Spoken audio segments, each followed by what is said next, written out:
I tell my audience that doesn't just mean I'm a big nerd. It kind of just means that I really like to get to the root and understand, the composer's intentions. Or, so for this project, I began by reading 5 biographies about Freddie Mercury, and then went to the live interviews to try to understand what would my audience want to know about him.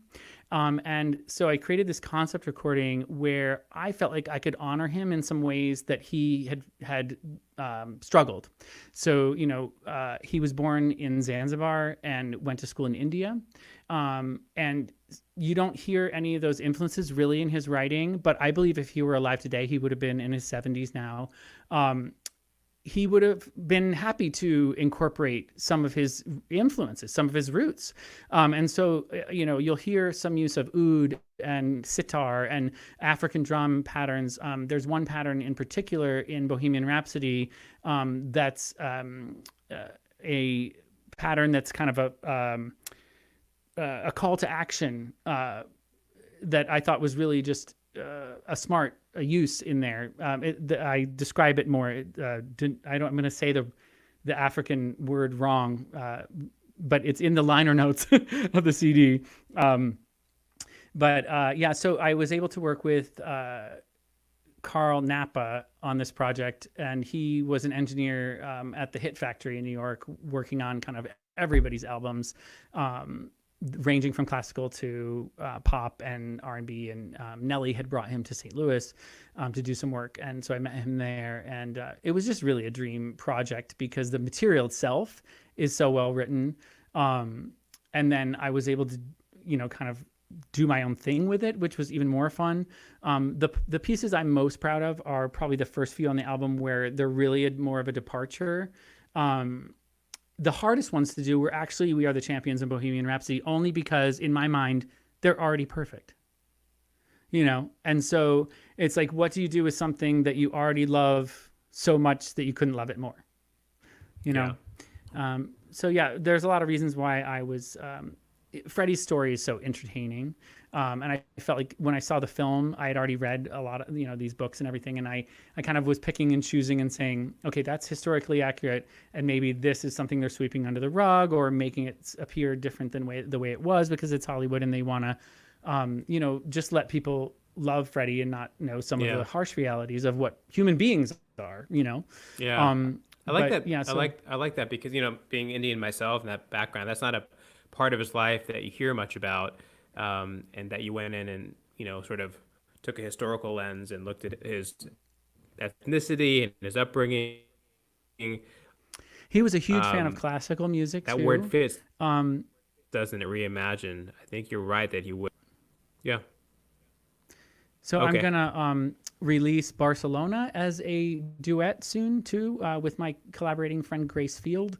And so that is one of the first rock and opera projects, kind of ever. And Freddie was a real innovator. I think a lot of people would agree.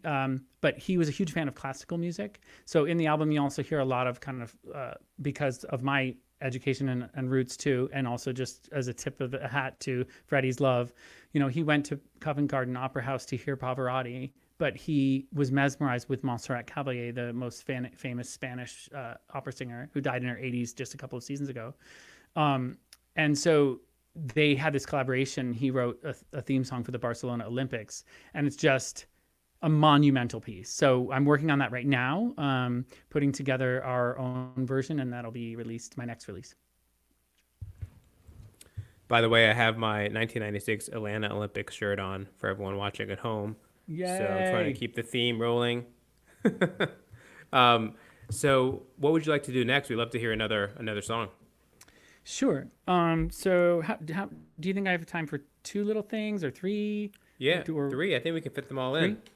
Okay, so I'm going to sing a little bit of Bring Him Home from Les Miserables. And I like to start it off in French because it was originally in French. And I also like to dedicate this to veterans, especially perhaps our host, because I think that gives us context for what was going on in the musical. Jean Valjean is offering this prayer asking for the safe return of Marius, a young man who's gone off to fight in the revolution, who's in love with Jean Valjean's adopted daughter, Cosette. So he is he's offering this prayer. And when I do this on the road, I always just like to have a round of applause for the veterans in the house. And I think that it makes it more real for people to put it in context for themselves. That's kind of always one of my goals in delivering art, is to kind of put people in a position to best consume whatever it is. And this kind of puts it in context. So this is Bring Him Home from Les Miserables.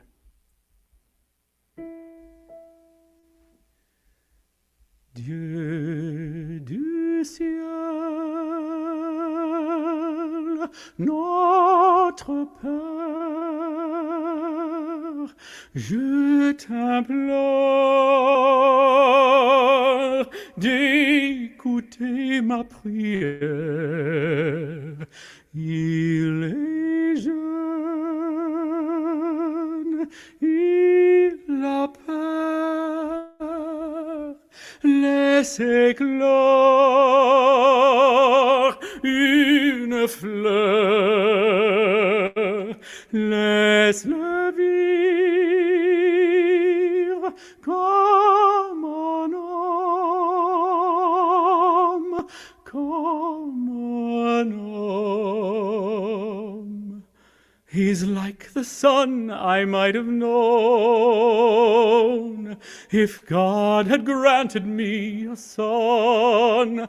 The summers die one by one, how soon they fly on and on, and I am old and will be gone. God on high, hear my prayer. In my need, you have always been there. He is young, he's afraid. Let him rest, heaven blessed. If I die, let me die. Let him live. Bring him home. Bring him home. Bring him home.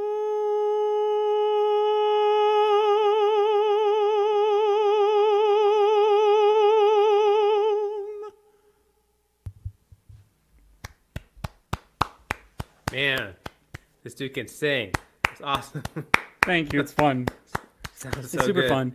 So it's interesting, as I tour around with these different programs, I kind of try to cross over and share classical things in the rock program a little bit, and popular music in the classical program a little bit, and because it's fun for me. I feel like when I was in an entry level position, covering a lead role at the Metropolitan Opera, Domingo was the lead, and I remember thinking to myself, this is a part of what I want, but I wanted to make music for everybody. And so now a big part of my career platform is really going places that are off the beaten path. A couple seasons ago, I went somewhere that was 3.5 hours from the nearest airport, kind of just driving.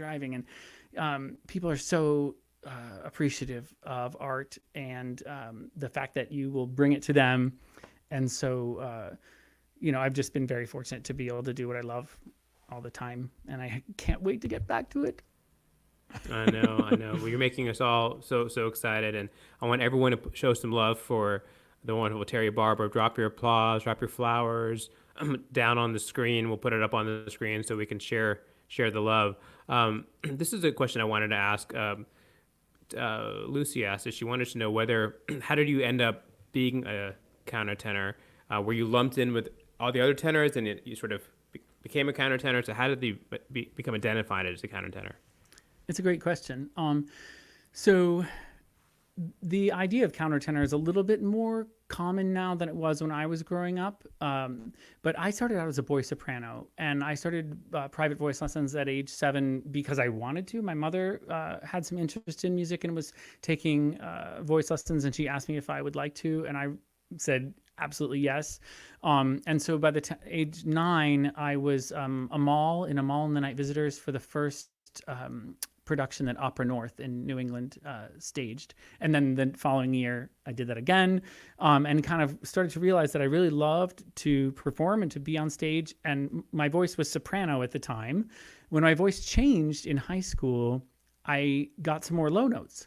And my high notes kind of just stayed pretty much the same range that I had had.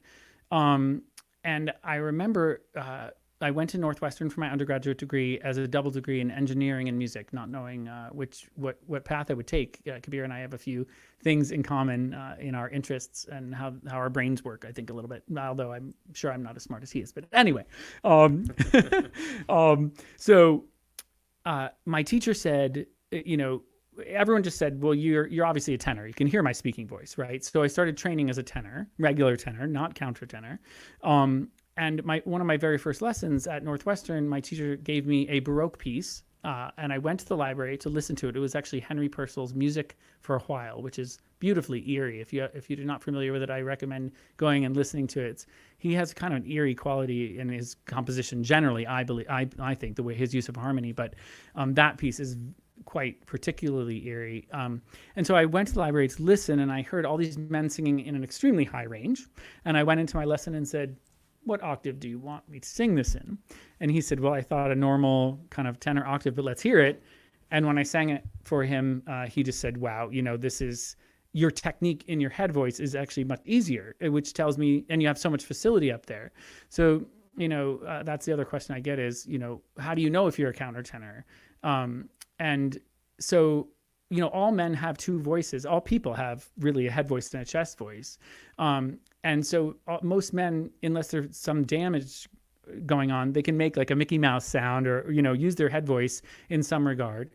But the difference between countertenors and the rest of the majority of male singers is that they tend to have more facility in their upper voice, and they're more comfortable with that as the root of their technique.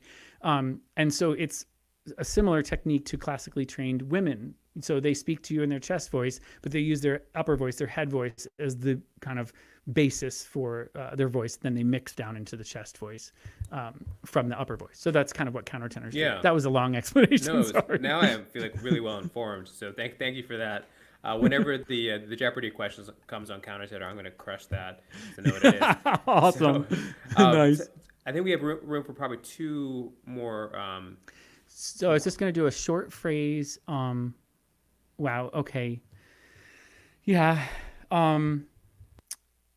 So unfortunately, my great uncle, Paul Mulligan, is right now in the hospital, and he has pneumonia due to the coronavirus. And so he's 96. And I have been singing, the only Irish song that I know really well and kind of one of the world's favorites from my Around the World in 80 Minutes tour and recording is Danny Boy. So I want to dedicate this to my Uncle Paul, and I hope that he can rally and put this coronavirus behind him. Okay. Oh, Danny boy, the pipes are calling from glen to glen and down the mountainside. The summer's gone and all the roses falling. It's you must go and I must bide. But come ye back when summer's in the meadow, or when the valley's hushed and and white with snow. And I'll be here in sunshine or in shadow. Oh, Danny boy, oh, Danny boy, I love you so.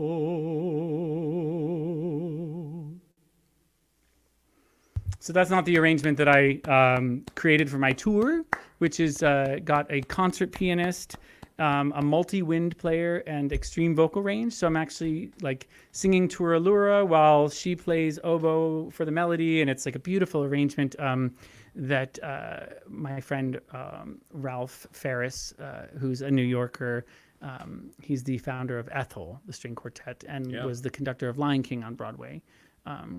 So he's an astounding musician. He created that arrangement for me, but not the one I sang, but the one that you can hear on the full recording. We're all praying for your uncle and the so whole much. world, everyone watching. Let's all pray together for Terry's uncle and hope that he gets through this and bounces back from it. Thank you so much. Okay, so yeah, it seems like we're about done. I could sing just one phrase of Freddie Mercury thing. Let's do it. We have some time for the last one, so why don't you go for it? Okay, so I'm just gonna sing like one verse and a chorus of what is apparently the world's favorite song. According to Sony, did a poll of sick people from 66 countries.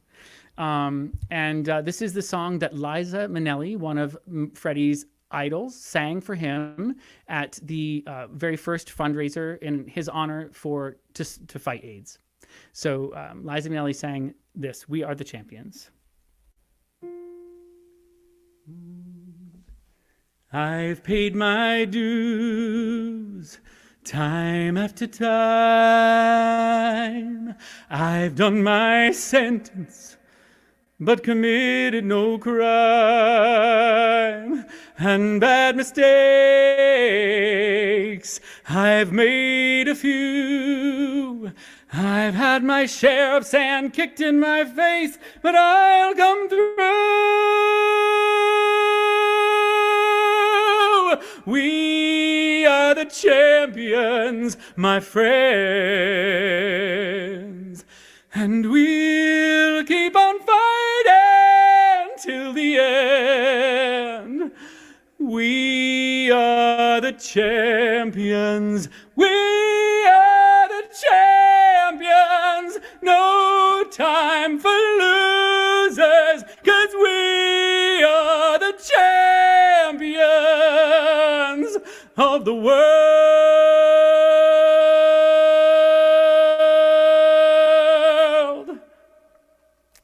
So I thank you so much. Thank you so much. Yes, everyone here, let's hear for Terry Barber. I want to see the applause on the screen. My man, Terry Barber. You know you can't get out of here. Look at all the love. My next two performances are actually of this Mercury tour, and they're in... Can't hear you. Too much applause. Okay, cool. No.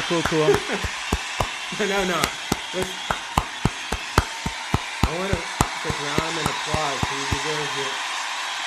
Amazing. Javier, thank you so much. You got some love. Just a brief message.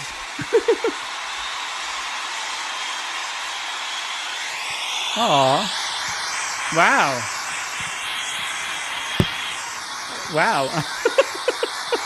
Aw. Thank you, Lucy. So I want to say, if you can hear me, I want to give a shout out to all the people who work at banks, actually, who have been processing loans like crazy. I have a friend who's in charge of a bank, and it makes these people are champions. They're working overtime, extra hours to make sure that everyone who's applying for the Paycheck Protection Program or a small business loan, all those people that work at banks that are putting in extra hours so that people who are out of work and can get the funds that they need to pay their mortgage and all of that. So there are a lot of champions right now that are rising up and taking the lead. We all, of course, we all know the healthcare workers, but I've noticed just how important it is for people at banks. And I want to tell my artist friends that if you haven't applied, the Paycheck Protection Program does apply for you as a sole proprietor, as your small business, and you can get support. And it can be a forgivable loan. So I'm sorry to end my concert with that, but I'm just saying, like, this is really important for artists right now. So big shout out to bankers, and thank you for being champions of everyone who needs financial support, who's applying for all this support through the government right now. All right. So thanks very much, Terry. Great to see you. Always welcome on the show. I want to tell you about two things. First, does anyone remember what the word of the day is? If so, pop quiz time. Drop a comment at the bottom of the screen and we'll put it up.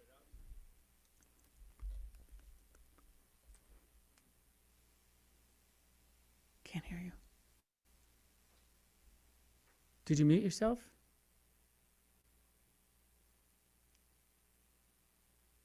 Are you on mute?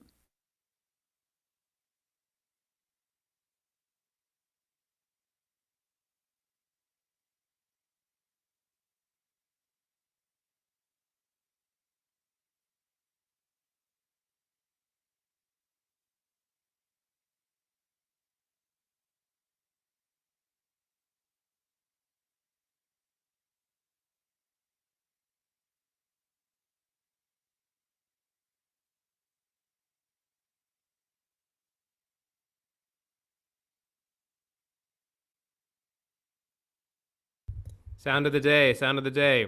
Yes. So word of the day. Here we go. So big shout out, word of the day winner, Martha Gilbert. So close enough. You're now the expert, and you're the defending champion. Will you be back? Will you be back on the next episode? Can you defend your crown? Let's see. So we have a winner. It's nice to have a winner. Lastly, I also want to just say thanks to our sound and tech crew and Sandra and Camilo. Let's put their website up on the screen, and let's put their website. So if you need great audio services, soundworksrecording.com. All right, tomorrow night, 10 p.m. Eastern. Sorry, I was on mute. I was trying to have a lot of buttons over here. It's like a cockpit over here. So I tune in tomorrow, 10 p.m. Eastern. We will have Jovino Santos, wonderful Brazilian music, playing the piano, and keep it here.